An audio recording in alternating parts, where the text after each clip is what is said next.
கூலிப்படையை கொண்டு வந்து குவித்திருக்கிறார்கள். இதுதான் அங்க இருக்குது. எல்லாருக்குமான கட்சி தானே. நீ ஏன் வேற ஊர்ல போய் ஓட்டு கேட்க மாட்டேற? நான் மட்டும் பிறக்கலனா என்னடா, நீ மட்டும் பிறக்கலனா என்னன்னு கேட்டா, தமிழ்நாடு முழுக்க எல்லாம் கோவணம் தான் கட்டிட்டு இருந்தாங்க வன்னியர்கள். இவர் வந்த பிறகுதான் எல்லாம் ட்ரௌசர் பேண்ட் வேட்டி கட்ட ஆரம்பிச்சாங்க. வன்னியனா தான் என்ன செஞ்சிருக்கலாம்ல, நான் தான் சொல்றேனுங்க. இது வன்னியருக்கான கட்சி அல்ல, எல்லாருக்குமான கட்சி. தோத்து போயிட்டோன்னா கேடயத்தை தூக்கிவானுங்க வன்னியர்னு. அந்த மாதிரி நடிப்போம். ஏன்னா அவங்க தாத்தா கூத்தாடி, ராம்தாஸ் கூத்தாடி, இவங்க கூத்தாடி, கூத்தாடி வாரிசுங்க. இப்ப எல்லாம் இவங்களுக்கு நடிக்கவா சொல்லி தரணும்? இப்போ காசு கொடுக்குற நீ மட்டும் என்ன கொடுக்குற? நீயும் பணம் தானே கொடுக்குற, டெய்லி இவ்வளோன்னு கொடுக்குற. வேட்பாளர் எவ்வளவு கொடுத்துருக்கிறார் தெரியுமா? ராமதாஸ் வந்து நீங்க வன்னியரே ராமதாஸ் நாடகங்களுக்கு எதிராக செயல்படுறாரு. ஏங்க ராமதாஸே நாடக காதல் தானேங்க. அவன் படிக்கும் போது அந்த சரஸ்வதியை வந்து கெடுத்து விட்டு ஓடிவிட்டான். ஐயோக்கிய பையங்க. அவன் 420. முதல்வரும் இந்த சமுதாயத்தை வஞ்சிக்கிறாரே என்ற வருத்தம் தான் இருக்கிறது. ராமதாஸ் மேல் இருக்கிற கோபத்துல ஏன் இந்த மாதிரி பண்றீங்க? நம்ம நாமக்கல் தங்கம் கேன்சர் சென்டர்ல ரோபோட்டிக் மூலமா அதிநவீன புற்றுநோய் அறுவை சிகிச்சை செய்யறதுனால நம்ம கிட்னியை இழக்க வேண்டியதில்லை. கிட்னியும் பாதுகாப்பா இருக்கும். தங்கம் ஹாஸ்பிட்டல், நாமக்கல். கிங் டிவி நேயர்களுக்கு வணக்கம். இன்று நம்மோடு இணைந்திருப்பவர் அனைத்து இந்திய பாட்டாளி முன்னேற்ற கட்சியின் நிறுவன தலைவர் மற்றும் வன்னியர் கூட்டமைப்பின் தலைவருமான திரு CL ராமமூர்த்தி அவர்கள். சார் வணக்கம் சார். வணக்கம். திருவாரூர் இடைத்தேர்தல் இன்றுடன் பாத்தீங்கன்னா பிரச்சாரம் நிறைய. குறிப்பா பாமக பிரச்சாரம் எப்படி இருக்கு? உங்களுடைய பார்வையில் எப்படி சார் போனது? பாமக எந்த பிரச்சாரமும் பண்ணவில்லை. அவங்க தமிழ்நாட்டு முழுக்க ஏற்கனவே நடைபெற்ற இந்த போராட்டங்களில் முன்னெடுக்கின்ற பொழுது பம்பு வழக்குகளில் மாட்டிக்கொண்டார்கள் அல்லவா? இந்த வேலை வெட்டி என்ற வேகபான்களை எல்லாம் கொண்டு வந்து அங்கே நிறுத்தி இருக்கிறார்கள். அவருடைய வேலை என்னன்னா, இந்த ஊர் எங்களுது, யாரும் உள்ள வரக்கூடாது, யாரும் வெளியே போகக்கூடாது அப்படின்னு சொல்லிட்டு அந்த வேலையை பார்த்துட்டு இருக்காங்க. அதை தவிர்த்து அந்த மக்களுக்கு எதுவும் செய்துவிட்டு அவங்க சொல்லியிருந்தாலும் பரவாயில்ல, ஒன்றுமே இல்லை. அவங்க யாரையும் அந்த மூமெண்ட்டை மற்ற கட்சிக்காரங்களும் வேற யாரும் நாங்களாம் வன்னியர்கள், எங்ககிட்ட நீங்கள் வரவே கூடாது, ஓட்டு கேட்கக்கூடாது அப்படின்ற தடைகளை அரண் போன்று அவர்கள் செய்து கொண்டு அங்கே வம்பு வழக்குகளை எடுத்து கொண்டு இருக்கிறார்கள். ஏற்கனவே இவர்கள்லாம் வேலை வெட்டி இல்லாத அதை கூலிப்படையை கொண்டு வந்து குவித்திருக்கிறார்கள். இதுதான் அங்கே இருக்குது. நீங்கள் யாருமே இவங்க வந்து வேற ஏரியாவில் போய் யாருக்கிட்டையும் ஓட்டும் கேட்பதில்லை. இப்போ வேற சமுதாயம் அதுதான் அந்த ஊரில் போயிட்டு இவங்க இருக்கிறாங்க. நான் தான் சொல்லிட்டேனே, இப்போ அவங்கெல்லாம் குதிரைகள்லாம் பூட்டி வச்ச அந்த இதுக்கு லாயத்துக்கு முன்னாடி நின்றுட்டு இருக்காங்க. அவங்கெல்லாம் குதிரை மாதிரி நினச்சிட்டு இருக்காங்க. எங்களை மீறி தான் போகணும், பார்க்க விடுவதும் இல்லை, பேச விடுவதும் இல்லை. ஏதாவது நோட்டீஸ் கொடுத்தா கூட அதை வந்து உள்ள கொடுக்காம மறுதளித்து விரட்டுகின்ற வேலைகளை செய்து கொண்டு இருக்கிறார்கள். இது வந்து எப்படி இந்த ஒரு ஜனநாயக நாட்டில் எப்படி இந்த எலெக்ஷன் கமிஷன் இதெல்லாம் சகித்து கொண்டு இருக்கிறது என்பது தெரியவில்லை. ஸோ இந்த மாதிரி வேலை தான் இவர்கள் செய்கிறார்கள். இவர்கள் வந்து இந்த சமுதாயத்துக்கும் செய்யவில்லை, இவர்கள் செய்யாமலே செய்துவிட்டது போன்ற ஒரு பொய் தோற்றத்தை அவர்கள் உருவாக்கி இருக்கிறார்கள். அந்த இடத்துல இவ்வளவு பேர் இறந்து போனார்கள். 1987 குண்டடிப்பட்டு துப்பாக்கி சூட்டிலே அப்புறம் வந்து சிறைச்சாலையிலே தாக்கப்பட்டு இறந்து போனவர்கள் பெரும்பகுதியான வாழ்கின்ற அந்த தியாகிகள் நிறைந்த குடும்பத்தினுடைய உட்பட்ட தொகுதி தான் விக்கிரவாண்டி. அந்த விக்கிரவாண்டி தொகுதியில இதுவரை அந்த செத்து போன தியாகிகளுக்கு யாராவது ராமதாஸும் அன்புமணியும் ஏதாவது செய்திருக்கிறார்களா?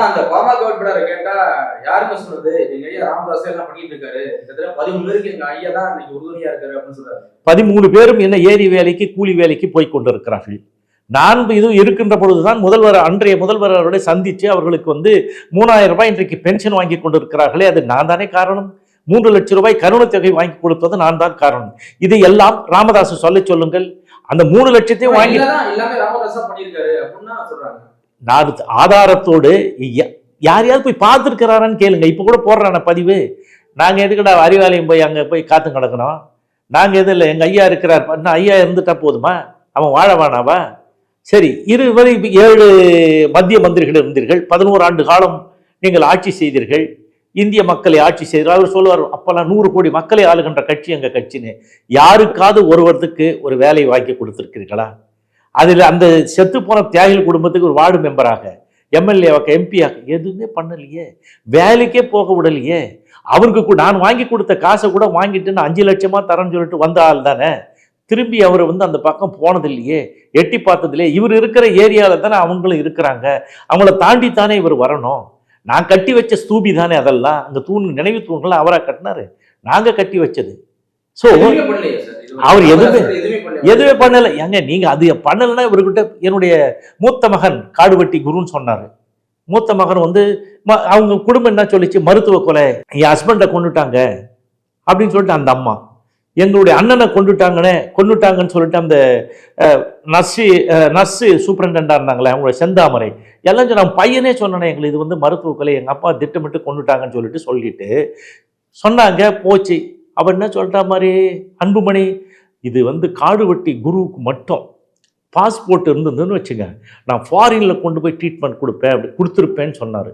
அவன் பையன் சொன்னான். ஆமாம், இறந்ததுக்கு அப்புறம் அவங்க பையன் சொன்னான்ல, எங்கள் அப்பாவுக்கு 2027 வரலாம் பாஸ்போர்ட் இருக்குது, ஏற்கனவே 5 நாடுகளுக்கு போயிட்டு வந்தார், இந்த விசா வாங்குறதுலாம் இருக்குது, இதோ டீட்டெயிலு, இவங்க அதெல்லாம் செய்யலை அப்படின்னு சொன்னார். அப்புறம் இந்த மாதிரி பொய் சொல்லுவார்கள்.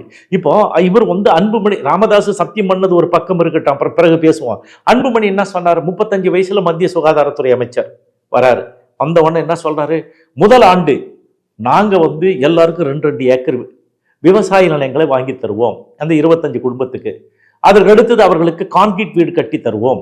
அதற்கு அடுத்த ஆண்டு அவர்களுக்கு வந்து நாங்க கறவை மாடுகள் 5 வாங்கி தருவோம். அதற்கு அடுத்த ஆண்டு என்ன சொல்றாரு, இதுல வந்து இந்த குழந்தைங்களுக்கெல்லாம் இறுதி வரை அவர்கள் என்ன விருப்பப்பட்டு படிக்கிறார்களோ அதுவரை படிப்பு செலவை நானே ஏற்றுக்கொள்வேன். அதற்கு அடுத்தது கடைசியா என்ன சொல்றாரு, இவர்கள் எல்லாருக்கும் அரசு பணியிலே வேலை வாங்கி தரேன்னு சொன்னாரு. என்ன பண்ணாரு, அண்ட புழுகு ஆகாச புழுகுலாம் கேள்விப்பட்டிருப்பீங்க, இது அன்புமணி புழுகு. ஸோ இது மாதிரி இன்னும் தெரியல, எந்த மூஞ்சை எடுத்துட்டு, நான் அதை தான் சொன்னேன், எந்த முகத்தை எடுத்துக்கிட்டு அந்த ஊர்ல போய் அந்த தியாகிகள் குடும்பத்தை கேட்பாங்க. யாரும் கேட்பதில்லை, கேட்பதற்கான வாய்ப்பை உங்களுக்கு வச்சுக்கல. இருந்தாலும் அந்த விக்கிரவாண்டி தொகுதியில பொறுத்தளவு கிட்டத்தட்ட 13 பேர் இருந்திருக்காங்களே துப்பாக்கி சொல்ல. ஆமா, அங்க போயிட்டு மலர்வளைய வைக்கிறது, அவங்கள போய் பாக்குறது, ஜெயலலிதா படத்தை வச்சு ஓட்டு கேட்கறது, இந்த பிரச்சனை போயிட்டு இருக்கு சார். இல்லைங்க, அந்த சூபி கிட்ட போய் தான் நிற்கிறாங்க. நின்றுட்டு அங்கே வந்து அந்த நினைவு தூண்கிட்ட மலர் வளை வச்சுட்டு போகிறாங்க. அது தவிர்த்து வேற என்ன பண்ணாங்க, எந்த தியாகிகளுக்கு யார் கொடுத்தாங்க? நீங்கள் போங்க சார், தனியாக போய் கேளுங்க. எத்தனையோ போய் கேட்டாங்க, இது வரலும் செய்யலையா? இல்லைனா அவன் ஏரி வேலைக்கும் ஏன் கூலி வேலைக்கும் ஓடிக்கிட்டு இருக்கான்?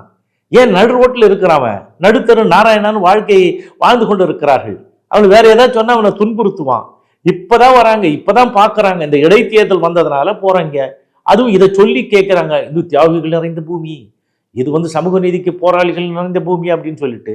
ஆனால் இதுக்கு முன்னாடி இதுவரையிலும் போகலையே, இப்பவும் போகலையே, இப்பவும் அவங்களுக்கு எந்த உதவியும் செய்யலையே. இப்பவும் அதே தராதாரத்தில் தானே இருக்கிறாங்க. ஏரி வேலைக்கும் கூலி வேலைக்கும் கிடைச்ச வேலைக்கும் ஃபெச் அண்ட் கேரி ஒர்க்கு தானே போயிட்டு வந்துட்டு இருக்காங்க. அப்புறம் சிவி சண்முகம் தான் கொடுத்த காசை வாங்கிட்டு அப்புறம் அடுத்த வேலையை பேசு அப்படின்னு சொல்றாங்க. சிவி சண்முகம் என் காசை கொடுன்னு வந்து அவர் கேட்டுன்னு இருக்காரு, கட்சி காசை கொடுன்னு சொல்லிட்டு. இவங்க வந்து இந்த தொகுதியில் நின்னா அந்த தொகுதி செலவு பண்றதுக்கு பெரிய கட்சி சின்ன கட்சிக்கு ஏதோ காசு கொடுப்பாங்க, அதுக்காக கொடுத்தது அது முதல் தவணை. அது மாதிரி வாங்கிட்டு இந்த மாதிரி பண்ணி ஏமாத்துறாங்க. இதுக்கு அவர் பதில் சொல்லுவாரா? இவர் போய் ஓட்டு கேட்பாரா? ரெண்டாவது எல்லாம் பச்சையா தெரியும், எல்லாம் தெரிஞ்சது. இப்போ வந்து இவங்க வன்னியர் இருந்தாங்க, ஒரு கிராமத்துல வன்னியர் இருக்காங்க, எல்லா கட்சியிலும் இருக்கிறாங்களா இல்லையா? இந்த குதிரைகள்லாம் அடைச்ச குதிரலாயத்துக்கு முன்னாடி இவங்களை வந்து காவலர்கள் மாதிரி யாரும் உள்ள வரக்கூடாது, இப்படி வர்றவங்களாம் யாரு? தமிழ்நாடு முழுக்க இருக்கின்ற வம்பு வழக்குகளில் மாட்டிக்கொண்டு வேற எந்த வேலைக்கும் போக முடியாத அளவுக்கு சிக்கல் இருக்கிற இளைஞர்கள் தான் அங்கே வந்து இருக்கிறாங்க. எல்லா ஏரியாவிலையும் போட்டு உட்கார வச்சுட்டு அவங்களும் அதே தொழிலை அதே இதுவோ பண்ண சொல்றாங்க. அவங்களுக்கு வந்து எல்லாம் தான் கொடுக்குறாங்கல்ல. இப்போ காசு கொடுக்குற நீ மட்டும் என்ன கொடுக்குற? நீயும் பணம் தானே கொடுக்குற, டெய்லி இவ்வளோன்னு கொடுக்குற. பணம் இல்லை வாங்குற. வேட்பாளர் எவ்வளவு வாங்குறாங்க, வேட்பாளர் எவ்வளவு கொடுத்துருக்கிறார் தெரியுமா? சீட்டு இல்ல, அவரு வந்து நீ மொத்தம் சீட்டு வாங்குறதுக்கு. ஆமா, நீ நிக்கணும்னா அவன் நிக்க மாட்டேன்னு சொல்லிட்டா மாதிரி. நான் ஏற்கனவே நின்று எல்லாத்தையும் இறந்துட்டேன், இப்ப என்கிட்ட ஒண்ணும் இல்லை, இன்னும் நாங்க பாத்துக்கிறோம்னு சொல்லிட்டு மொத்த வித்தி எத்தனை முதல்ல வாங்கிட்டு வந்து அது வாங்கி காசு வாங்கிட்டு தானே அவங்க நிப்பாட்டி இருக்காங்க. அவர் பணம் கொடுத்துட்டு வேற வழி இல்லாம பின்னாடியே போயிட்டு இருக்கா மாதிரி. கொடுத்த காசுக்கு என்னடா பண்றது, நம்மளை நிக்க வச்சிருக்கிறாங்க அப்படின்னு சொல்லிட்டு இருக்கிறாரு அவரு. கட்சி சார்பா இல்ல, அவன் கொண்டு வந்து அங்கங்க கொள்ள அடிச்சது ஊர் தாலி எடுத்துட்டு வந்து செலவு பண்ணிட்டு இருக்காங்க. இவங்க என்ன செலவு, எந்த காலத்துல செலவு பண்ணிருப்பாங்க? பண்ணதுலையேங்க. இது வந்து 3 லட்சம் ரூபா வாங்கி கொடுத்ததே வாங்கிட்டு போயிட்டு 5 லட்சம் தர சுப்ரீம் கோர்ட்டு எல்லாம் போறேன்ட்டு ஒன்றும் பண்ணலையே. இதுவரைலாம் அதுங்களுக்கும் பண்ணலை, செத்து போன தியாகிங்கும் பண்ணலை, இந்த இவங்கெல்லாம் இருக்கிறாங்கல்ல அதுக்கும் பண்ணலை. ஆனால் கேளுங்க, 10.5 இன்னும் ஆச்சு, 86 வயசாச்சு, நான் வந்து கோல் ஊனிக்கணும் போய் நான் உங்களுக்காக பாடுபடுவேன். 86 வயசு ஆள் சொல்கிறவர் ஊரை அடித்து எல்லாத்தையும் ஒலையில நீயே போட்டுக்கிட்ட, யாருக்கும் ஒன்றும் கொடுக்கறது இல்லை. அப்புறம் வந்து இந்த மக்களை நீ எப்படி காப்பாற்றுவ? நான் மட்டும் பிறக்கலனா என்னடா, நீ மட்டும் பிறக்கலனா என்னன்னு கேட்டால், நான் மட்டும் நீங்களாம் கோவரம் தான் கட்டிக்கிட்டு இருக்கணும். இப்போ இது தமிழ்நாடு முழுக்க எல்லாம் கோவணம் தான் கட்டிட்டு இருந்தாங்க வன்னியர்கள். இவர் வந்த பிறகு தான் எல்லாம் ட்ரௌசர் பேண்ட்டு வேட்டி கட்ட ஆரம்பித்தாங்க.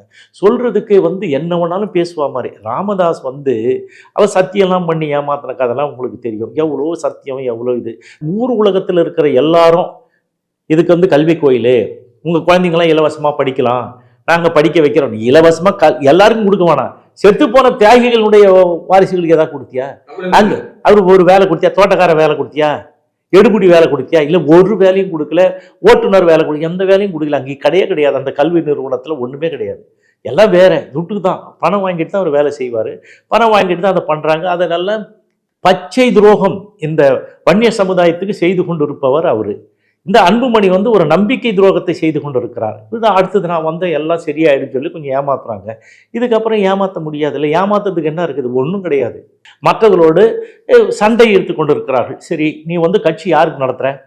யாருக்கு நடத்துறீங்க? எல்லாருக்குமான கட்சி தானே. நீ ஏன் வேற ஊர்ல போய் ஓட்டு கேட்க மாட்டேற? வேற ஊர், ஒரு காலனியோ இல்லை பொதுமக்கள் இருக்கிறதோ, முதலியார் ரெட்டியார் செட்டியார் இருக்கிற ஏரியாவில் போய் ஓட்டு கேட்டியா? கேட்கல. ஏன் கேட்கல? கேட்கலையே. எந்த ஊர் காலனியில் போய் ஓட்டு கேட்டாரு? இவனுக்கு எந்த காலத்துல கேட்டிருக்காங்க? இப்போ தர்மபுரிலாம் கேட்டாங்களா? தெரியுமா உங்களுக்கு? போகவே இல்லையே. இல்ல, ஓட்டு சதவீதம் கூட்டணியில எவ்வளவு பேர் இருக்காங்க? வன்னியர் மட்டுமா இருக்காங்க? இவங்க கட்சி கூட்டணின்னு ஒண்ணு இருக்குது இல்ல? எத்தனை கட்சி இருக்குது அவங்க கட்சி கூட்டணியில? அவங்களுடைய ஓட்டு இல்லாங்க அதில் கணக்கு வராதா? இவங்க இல்ல, வன்னிய சமுதாயத்துக்கு இவங்களுக்கு என்ன சம்பந்தம்? இந்த விஷயம் தெரிஞ்சு போச்சு இல்ல? போட மாட்டாங்க. இப்போ பாருங்க இந்த கூத்து என்ன நடக்குதுன்னு சொல்லிட்டு. இடைத்தேர்தல்னா என்ன சொல்லிட்டு இருந்தாங்க எவ்வளவு நாள்? இடைத்தேர்தல் இடைத்தேர்தல் அடுத்த தேர்தலுக்கான இது. நாங்கள் இடைத்தேர்தல் ஆளுங்கட்சி தான் ஜெயிக்கும், நாங்கள் போட்டியிட மாட்டோம், வன்முறையாக இப்பயோ காரணத்தெல்லாம் சொல்லிக்கிட்டு தானே இருக்கிறாங்க. ஸோ ராமதாஸ் தெளிவா வாங்கின காசுக்கு அவனை பதில் சொல்றதுக்காக, வாய் அடைக்கிறதுக்காக இங்கே தேர்தலில் போட்டிடுறாங்க. வேற என்ன இருக்குது? இப்போ இடஒதுக்கீடை பற்றி கேட்குறாரு. 10.5% ராமதாஸுக்கும் என்ன சம்பந்தம் இருக்கிறது? இது நான் போட்ட வழக்கு. அப்படின்னு யாரு சொல்றாங்க? இவ சொல்ல வைக்கிறாங்க. இதை நான் சொன்ன ஆரம்பத்திலே 7 மத்திய மந்திரிகள், 11 ஆண்டு, அவருக்கு மீடியா ஃபோக்கஸ் இருக்குது. சொன்ன உடனே அதெல்லாம் போடுறாங்க. ஆனால் 10.5% எப்போ வெளியே வருது? நான் வழக்கு போட்டேன் 2012 பேக்வர்டு கமிஷன் சொல்லிட்டான். அதை போய் கேட்டதுக்கு இவர் நீதி அரசர் என்ன சொல்றாரு? உயர்நீதிமன்ற கவுல் உடனடியாக கொடுங்க, 15 நாளில் கொடுங்கன்னு ஃபைனல் ஆர்டர் போடுறாரு. இந்த எல்லா அரசாங்கமும் இந்த வன்னியர்களை வஞ்சிக்கிறது. கடைசியான அந்த கோர்ட்டு போய் கண்டெம்ட் ஆஃப் கோர்ட், இந்த ஆட்சியை டிஸ்மிஸ் பண்றேன், நீங்க வழக்கு போடுங்கன்னு சொல்லி கேட்டதுக்கு அப்புறம் போட்டதுக்கு அவன் நேராக நோட்டீஸ் அனுப்புறான். எல்லாருக்கும் நோட்டீஸ் அனுப்புறோன்னு கேட்குறாங்க. என்ன கேட்குறாங்க? இது உடனடியாக வழங்கணும், இல்லை இந்த ஆட்சி டிஸ்மிஸ் பண்ணணும்னு சொன்ன பிறகு ஏற்கனவே ஜனார்த்தனம் கொடுத்தது 2012 என்ன சொல்லி கொடுத்துருக்கிறாரு? இது வன்னியர்கள் அவங்களுக்கு 10%, அது ஒரு ஜாதி. இந்த 116 ஜாதியில் அதுக்கப்புறம் 93 ஜாதி, அதில் யாரெல்லாம் கேட்டால் சீர்மரபினர் உள்ளிட்டவங்களுக்கு அது 7%. அப்புறம் 22 ஜாதி, அது இசைவேளாளர் உள்ளிட்ட ஜாதிகளுக்கு சேர்ந்து 2.5%. இதுதான் தொகுப்பு. இது எப்போ சொன்னார்? 2012. அதை தான் கன்ஃபார்ம் பண்ண சொல்லி கேட்டுட்டு இருந்தோம். இந்த 9 வருஷம் தூங்கின்னு கேள்ல இவனுக்கு உடனே ஒரே போராட்டம் பண்ணிட்டாங்களா, 2 கல்லை விட்டாச்சாங்களா, உடனே கொடுத்துட்டாங்க அப்படின்னு தானே இமேஜ் பண்ணுறாங்க. எடப்பாடி நாளைக்கு போடலாம், இல்லை இன்னைக்கே போடலன்னா நடக்கிறதே வேறுன்னு சொல்லிட்டு அமக்கலம். அதுதான் வெளியே வருது தவிர இது எப்படிங்க எடுத்த உடனே ஒரு நாளைக்கு இன்னைக்கு கூப்பிட்டு 10.5 எப்படி அரைவ் பண்ண முடியும்? இதனுடைய நடைமுறை 9 ஆண்டு காலம் இந்த மக்களை ஏமாற்றி விட்டு அரசியல்வாதிகள் கொடுக்குறாங்க. அதை கூட என்ன சொல்றாங்க? கடைசியாக கொடுத்தாங்க, சட்டப்படி வழங்கப்பட்டது அது. இப்போ அடிக்கடி நீங்க பார்த்துருக்கலாம். இப்போ கூட என்ன சொன்னாங்க? ஜாதி வாரி கணக்கெடுப்பு நடத்துங்க. ஜாதி வாரி கணக்கெடுப்பு நடத்த கொடுக்கணும்னு ஏதாவது சட்டம் இருக்குதா? இல்லை.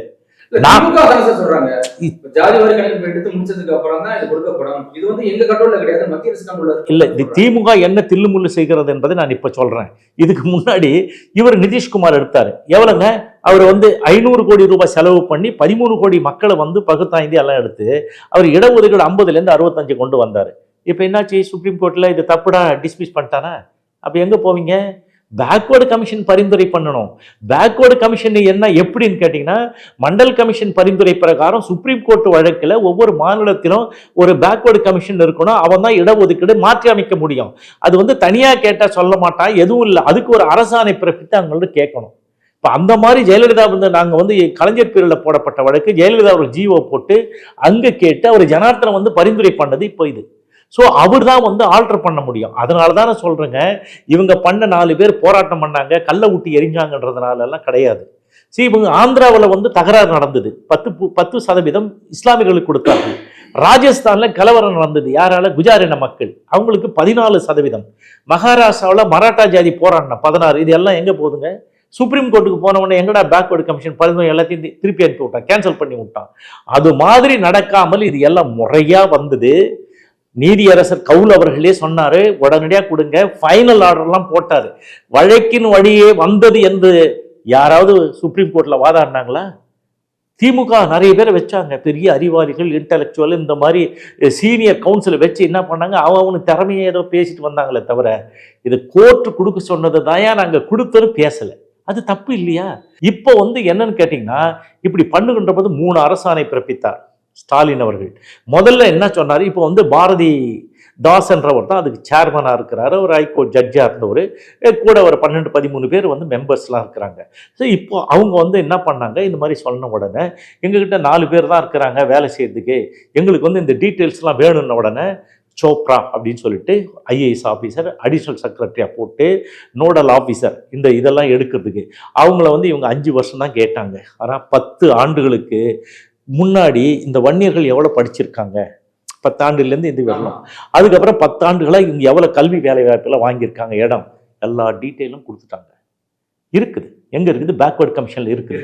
இது 1 ஆர்டர் 2 ஆர்டர் 3, முதல்ல 3 மாதம் போட்டாங்க, அது டைம் பத்தலைன்னு அப்புறம் 6 மாதம் போட்டாங்க, அப்புறம் இன்னொரு 3 மாதம், 3 தடவை ஜிஓ போட்டு இன்றைக்கு வந்து ஏப்ரல் 11ஆம் தேதியோட அது முடிஞ்சு போச்சு. இந்த மக்கள் தொகைக்கு ஒரு சயின்டிஃபிக் அரைவல் வேணுன்றதுக்காக அண்ணா யூனிவர்சிட்டி இருக்கு இல்லைங்களா, அண்ணா யூனிவர்சிட்டிலையும் அப்புறம் வந்து ஐஐடிலையும் கேட்டாங்க சென்னையில். அவங்க வந்து இங்கே நாங்கள் ஒதுங்கிட்டாங்க, இதில் நாங்கள் தலையிட விரும்ப மாட்டோம், நீங்கள் வேற எங்கேயா கேட்டுங்க. அப்புறம் வந்து வேற ஐஐடியில் கேட்டு இன்றைக்கு இன்ஃபர்மேஷன் வந்து விட்டது, வந்துட்டு இப்போ ரெடியாக இருக்குது. இது அறிவிக்க வேண்டியது யாரு? இன்னைக்கு கொடுங்கன்னா நாளைக்கு அறிவிக்கலாம்.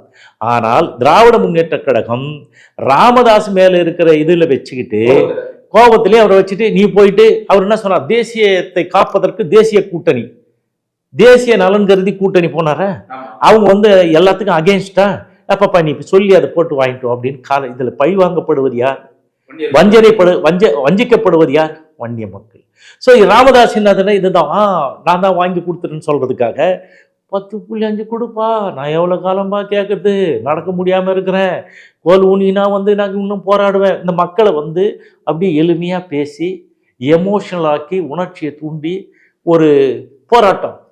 எப்போ போராடுறாரு? இவ்வளோ நாள் விட்டா 10.5 எங்கே வந்தது உனக்கு? யாரால் வந்தது? அந்த உச்சரிக்கிற வெளியில் அது நான் தானே காரணம். அதுக்கப்புறம் நானா வேற யாரா? அன்புமணியா இல்லையா? இவங்க சும்மா டாட்டு குத்திக்கின்னு இல்ல, அவங்களுக்கு வந்து எதுவுமே செய்யாமலே செய்து விட்டதாக செய்தது போல் நடிக்கிறார்கள்.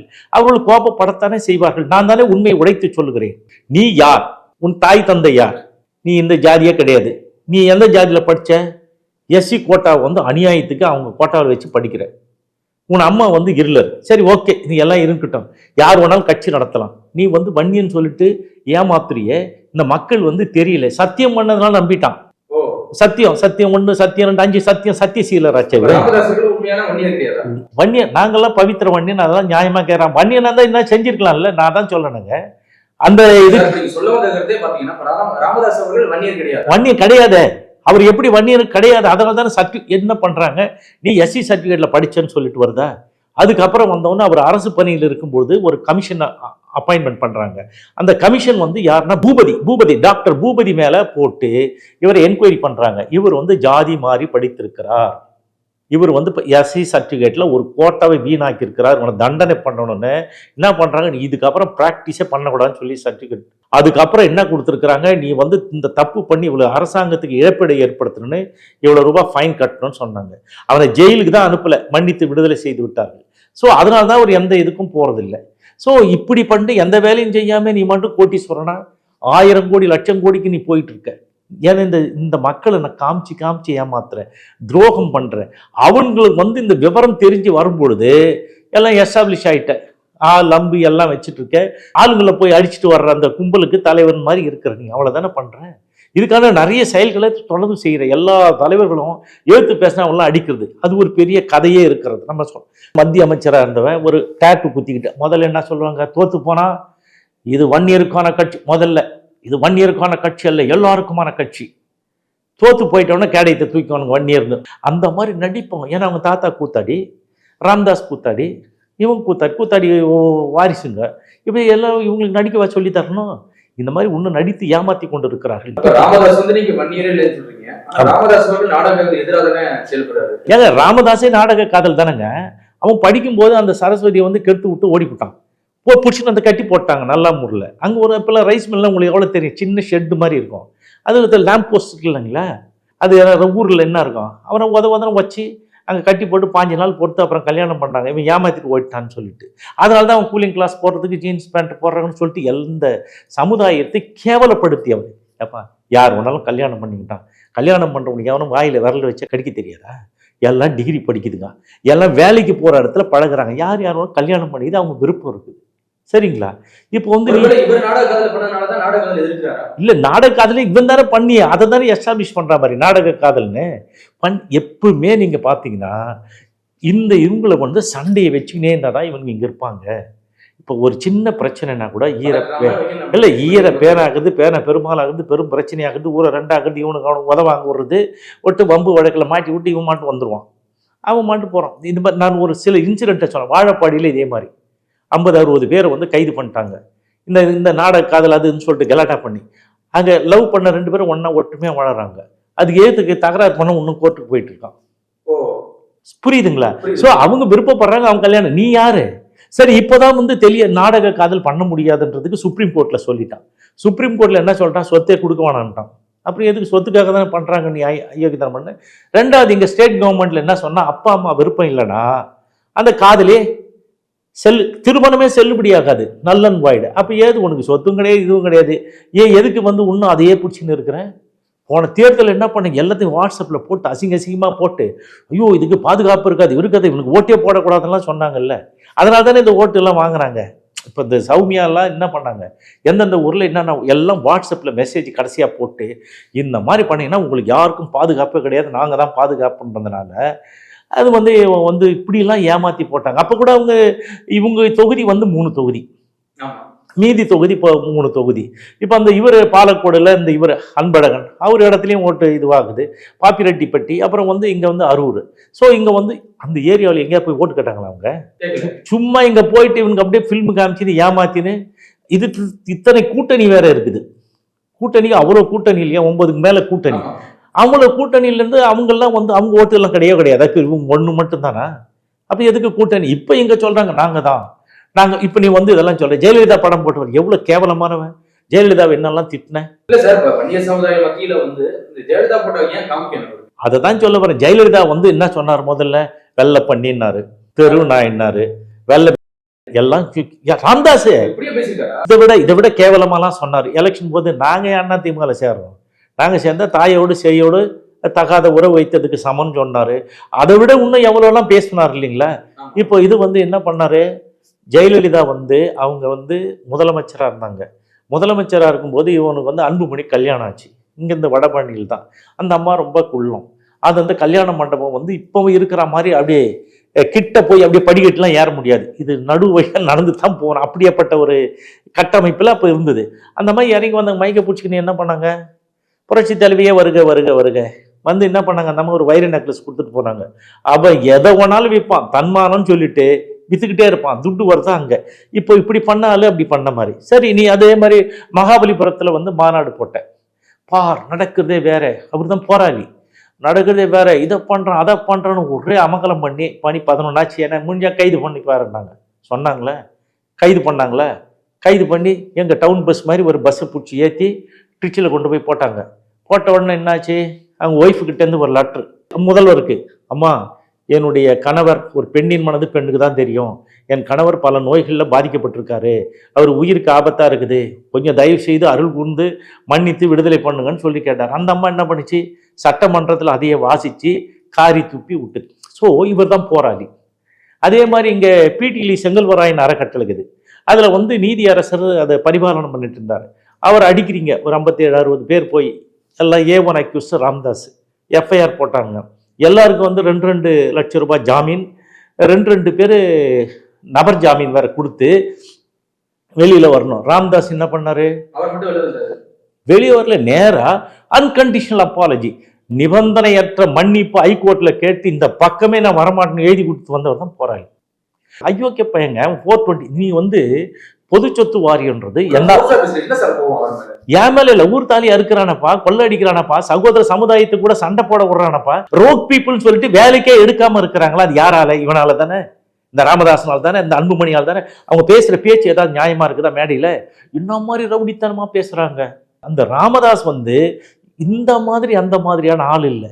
இது பாதிக்கப்பட்டு சரிங்க, இத்தனை கோடி பேர் இருக்கிற நாங்க எதுக்கு இவர் ஒரு எத்தனை ஓட்டு வாங்கி 4.2% ஓட்டு வாங்கிட்டு அவர் பெரிய ஆளா? அதுவும் இத்தனை கூட்டணியில 10 இடத்துல நின்று இந்த மக்களே ஓட்டு போடலையே. சரி, விக்ரவாண்டி இடைத்தேர்தல் எப்படி சார் வெற்றி வாய்ப்பு இருக்குமா இருக்காதா? ஏங்க அங்க பாருங்க, டெபாசிட் வாங்குறாங்களா என்னன்னு பாருங்க. ஆமா, கட்சிகள்ல கடைசியா இருப்பாரு. நீங்க சொல்ற மாதிரி சி அன்புமணி அவர்கள் எல்லாத்தையும் வந்து நீங்க வந்து போட்டி போடுறாரு. திமுக பெரிய விமர்சனம் பண்றாரு, நாங்க ஜெயிக்க போறோம் பண்ண அவருக்கு வந்து எப்படி சார் டெபாசிட்டே வராதுங்களா? அப்படி இல்ல, திமுக எல்லாம் ஏத்துல அவங்க வந்து அவங்க சொல்றத சொல்லி கேட்கறாங்க. நான் இப்ப கூட சொன்னேன் இல்லைங்களா, அந்த இதுல வந்து இடஒதுக்கீடுல வந்து முதல்வர் வந்து தப்பா சொல்றாரு. என்ன சொல்றாரு? ஜாதிவாரி கணக்கெடுப்பு நடத்திட்டு நாங்க வந்து கொடுக்குறோன்றாரு. ஜாதிவாரி கணக்கெடுப்பு நடத்தினா கொடுக்கணும்னு ஏதாவது சட்டம் இருக்குதா? அது இல்லைன்றதா இதுல வந்து நிரூபணம் ஆயிடுது. எங்களுக்கு நாளைக்கு பலாக்கா கிடைக்கட்டும், அது வந்து நடந்து முடிஞ்சு வரும்போது எங்களுக்கு இன்னைக்கு கலாக்கா போதும். நாங்கள் போட்டு எடுத்த 10.5% ஒதுக்கீட்டை கொடுங்கள். அது பேக்வர்டு கமிஷனர் ரெடியா இருக்குது. எல்லாத்தையும் பரிந்துரை பண்ணி இது வந்து முதல்வருக்கு தெரியும். ஆனால் முதல்வரும் இந்த சமுதாயத்தை வஞ்சிக்கிறாரே என்ற வருத்தம் தான் இருக்கிறது. ராமதாஸ் மேல் இருக்கிற கோபத்துல ஏன் இந்த மாதிரி பண்றீங்க? இந்த அமைச்சர் பெருமக்கள்லாம் முன்னுக்கு பின் முரணான தகவலை தருகிறார்கள். இந்த இவர் இருக்கிறார் பொன்முடி, அவர் என்ன சொன்னாருங்க? அப்போ வந்து நாங்க 20% நிறைய வந்தது, கம்மியாச்சுன்னா அப்புறம் உங்களுக்கு வந்து வன்னியர்களுக்கு 20க்கு 6 என்றால் 100க்கு 30%, 30% வாங்க முடியுமா? அது கோட்டாவை தாண்டி அந்த மாதிரி அறிவிலிகள் இருக்கிறார்கள். இவர் வந்து நாங்க கேட்டோம், இந்த திமுகவில் தான் கேட்டோம், இந்த மாதிரி வந்து அவங்களுக்கு எல்லாம் உதவி பண்ணுங்கன்னு கேட்டதுக்கு இந்த 3000 கொடுக்குறத 10,000 கொடுங்கன்னு கேட்டு இருக்கிறோம். அவர் பண்றேன்னு சொல்லி இருக்கிறாரு. இன்னொன்னு வந்து 110 விதியின் கீழே அவர் வந்து என்ன பண்ணாரு? இந்த செத்து போன 25 தியாகிகளுக்கு மணிமண்டபம் கட்டுறேன் அடிக்கல் நாட்டினாங்க. அடிக்கல் நாட்டி வேலைகள் ஒன்றும் செய்யல. எவ்வளவு நாள் ஆயிடுது. அதுக்கப்புறம் அந்த குடும்பங்களுக்கு கல்வி தகுதிக்கு ஏற்றார் போன்று, அந்த குடும்பத்துல இருந்து வந்தவங்க 5வது தான் படிச்சாங்க, படிக்கல, ஏதோ கல்வி தகுதிக்கு ஏற்றார் போல டிகிரி படிச்சுன்னா அவருக்கு வந்து ஜூனியர் அசிஸ்டன்ட் அந்த மாதிரியும், மற்றவங்களுக்கு நிறைய படிச்சுருந்தா என்ஜினியர் போனால் ஜூனியர் என்ஜினியர் அந்த மாதிரிலாம் வேலை கொடுப்பேன்னு சொல்லிட்டு 110 விதியின் கீழே போட்டு இன்னும் கொடுக்கலையே. இவங்க அறிவிச்சது எல்லாம் அப்படியே இருக்குது. முன்னாடி திமுக கலைஞர் பீரியட்ல நான் கேட்டு கொடுத்து செய்தது தானே தவிர, அதுக்கப்புறம் இவர் வந்து நாம கேட்டு கொடுத்தது எதுவும் அறிவிக்கல. தப்பான இது சொல்ல. இப்ப ரகுபதி என்ன சொல்றாரு? 13% வந்து எந்த கணக்கு யாருக்கு தெரியும்? எம்பிசி என்னையா வன்னியர்களுக்கு கொடுன்னா எம்பிசிக்கு என்ன கொடுத்தோன்றதான் இருக்குதே தவிர தனிப்பட்ட முறையில் ஒரு ஜாதிக்கு என்கிட்ட கணக்கே கிடையாதுன்னு சொல்லிட்டாங்க. அப்புறம் நிறைய அறிவாளிகள்லாம் சொல்றாங்க. டிரான்ஸ்போர்ட் மினிஸ்டர் சிவசங்கர் இங்க வந்து பார்த்தா இந்த இதுல வந்து திண்டிவனத்துல ஒரு கல்லூரியில் வந்து இவ்வளவு இடம் இருக்குது 20, அங்க வேற யாரும் இல்லைன்னா நாங்க 40 பேர் படிக்கலாம், அதனால எங்களுக்கு இடைஞ்சல வருங்க. அவங்க வந்து முழுக்க தவறான தகவல்களை அவங்க வந்து சொல்லப்பட்ட தகவல் தெரிவிக்கிறார்களே தவிர அது இல்லை. இப்போ வந்து டிஎன்பிஎஸ்சி தமிழ்நாடு முழுக்க இப்போ 6 லட்சம் பேர் எடுக்க போறாங்க. ஏன்னா இவ்வளவு நாள் கொரோனா பீரியட்லேருந்து எல்லாரும் 2 வருஷம் எக்ஸ்டெண்ட் பண்ணி விட்டா இப்போ ரிவர்ட் ஆகுது. அப்படி 6 லட்சம் பேர் எடுக்கும்போது 66,000 பேர் வன்னியர் கிடைக்கும். அதில் அவங்க லஞ்சமே கொடுக்க வேணாம். யாரு சீனியாரிட்டி பிரகாரம் வராங்களோ அந்த மார்க்குக்கு ஏற்ற மாதிரி போடுவாங்க. அதை தான் கேட்குறேன். எங்களுக்கு இந்த கலாக்கா போதும், பிறகு பார்த்து கொள்ளலாம். பலாக்கா நீங்கள் எந்த காலத்தில் வச்சு கொடுக்குறீங்களான்றிருக்கு. ஒரு ஊரில் வந்து இந்த மாதிரி கொடுப்பன்றது அந்த ஜிமிக் வேலை ஏமாத்தத்தில் அதெல்லாம் ராமதாஸ் சொல்லுவான். நீங்க சொல்லலாமா? ஒரு அமைச்சரா இருக்கிறவங்க தகவல் தப்பா சொல்லக்கூடாது. அதுதான் இவரும் சொல்றாரு. ஆமா, இவர் வந்து ரகுபதி அதை தான் சொல்றாரு. ரகுபதி என்ன சொல்றாரு? அமைச்சரே இது வந்து சட்டத்துறைக்கும் இதுக்கும் சம்பந்தமே இல்லை இடஒதுக்கீடு. இது வந்து பேக்வேர்டு இதுதான், மந்திரி தான், அந்த மினிஸ்ட்ரி தான். ஆக இவர் வந்து சட்டத்துறைன்னு முன்னாடி பேட்டி கொடுத்தாரு. அதே தானே சிவி சண்முகத்துக்கும் தெரியும். அவருக்கு எதுக்கு என்ன இருந்தது? அப்போ என்ன சொன்னாங்க? சிவி சண்முகம் இல்லைனா இது இடஒதுக்கீடு கிடைச்சிருக்காது, அவரு தான் காப்பாது. நான் போட்டு வச்சதை அதை வந்து வாங்கி வச்சதை அவங்க இருக்கும்போது செஞ்சாங்க. இது மாதிரி வந்து செஞ்சுட்டு இப்போ அதுல வந்து இவ்வளவு குறைபாடு இருக்கிறது. திராவிட முன்னேற்ற கழகம் வன்னியர்களுக்கு வஞ்சிக்கிறதா? இல்லை, இவ்வளவு விஷயங்கள் 3 அரசாணை பிறப்பித்து எல்லாம் தயார் நிலையில் இருப்பதை கூட ஏன் வாங்கி நாங்கள் அறிவிக்கிறோம் என்று சொல்லாமல் இருக்கிறார்கள். இப்ப நான் அடுத்து ஒரு வழக்கு போட்டா எல்லாம் வெட்ட வெளிச்சுக்கு வந்து கேவலமாயிடும். அதை இவங்க இந்த தேர்தல் நேரத்தில் இதை கொடுத்தால் மற்றவங்களுக்கு ஒன்றும் வேலை கிடையாது. இந்த தேர்தல் நேரத்தில் முன்னாடி கூட கொடுத்திருந்தா கூட இல்லை, இப்போ உறுதிமொழி கொடுத்திருந்தாலும் கூட அவங்க எல்லாரும் ஓட்டு போட போறாங்க. உங்களுக்கு என்ன எல்லாரும் ஓட்டு இருக்குது, சகோதர சமுதாயம் பாதிக்காதவாறு தானே நாங்கள் கேட்கிறோம். நாங்க வேற ஒருத்தவங்க கோட்டாவில் கேட்கலையே, 20க்குள்ள இருக்குது, கொடுக்கப்பட்டது, ஒன்றும் பிரச்சனை இல்லை, அதை தான் நம்ம கேட்கிறோம். ஆனா அதை வந்து மடைமாற்றி தப்பாக சொல்லுகிறார்கள். இதுக்கு என்னன்னா இவர்களும் அவதார புருஷர்கள் மாதிரி இந்த ராமதாஸ் அன்புமணி இந்த வேலைகளை செய்கிறார்கள். இந்த சமுதாயம் வாழ வேண்டும் என்று சொன்னால் நீங்க இவங்களை விட்டுட்டாலே நிறைய பேர் ஹெல்ப் பண்ணுவாங்க. இந்த வன்னியர்னு சொல்லிட்டு ராமதாஸ் ஏமாற்றுகின்ற வேலையை அவர் தொடர்ந்து செய்து கொண்டு இருக்கிறார். இன்னும் எத்தனை காலம்தான் ஏமாறுவீர்கள்? வன்னியர்னா ஏமாறுகின்றவர் ராமதாஸ் வாழ்ந்து கொண்டு இருப்பார். இப்ப இத்தனை வயசாச்சு, இப்போ 86 வரப்போகுது. கொஞ்சமாவது வாழ்க்கையில இந்த செத்து போனவனுக்கு ஏதாவது செய்யணும், இந்த தியாகிகளுக்கு பண்ணணும். ஒன்றும் பண்ணலையே. அதாவது இப்ப பாமக கடைசியா நாடாளுமன்ற தோல்விக்கு பிறகு பாத்தீங்கன்னா கட்சியோட அங்கீகாரத்தை இழந்திருக்கு. இன்னும் அடுத்த நகர்வா பாமக எப்படி வளர வாய்ப்பு இருக்கு? எப்படி சார்? ஏங்க புத்தி கொஞ்சம் சரியா இருக்கணுங்க. இவனுக்கு என்ன பண்றானுங்க, எடுத்த உடனே MP தேர்தல் பானையை உடைப்போம் அப்படின்றான். இது என்ன புத்தி? இப்போ மாம்பழம், இந்த மாம்பழமும் போயிடுச்சு. இப்ப எவனா கேட்டு மாம்பழம் கொடுத்துருப்பாங்க. அங்கீகாரம் இழந்து முக்காடு போட்டு மூலையில உட்கார்ற நீ மற்றவங்களை பத்தி பேசலாமா? அது முக்காடு போட்டாச்சு, உனக்கு முக்காடு போட்டு ஒன்னு மூலையில உட்கார வச்சிட்டாங்க. இதுக்கப்புறம் நம்பி அணைகிற விளக்கு பிரகாசமா எஞ்சிட்டு அணைய போகுது. அதுதான் இந்த கட்சி என்பது படு பாதாளத்திற்கு போய்விட்டது. இதோட அவங்களுடைய அத்தியாயம் என்பது அஸ்தமனம். கண்டிப்பா சார்.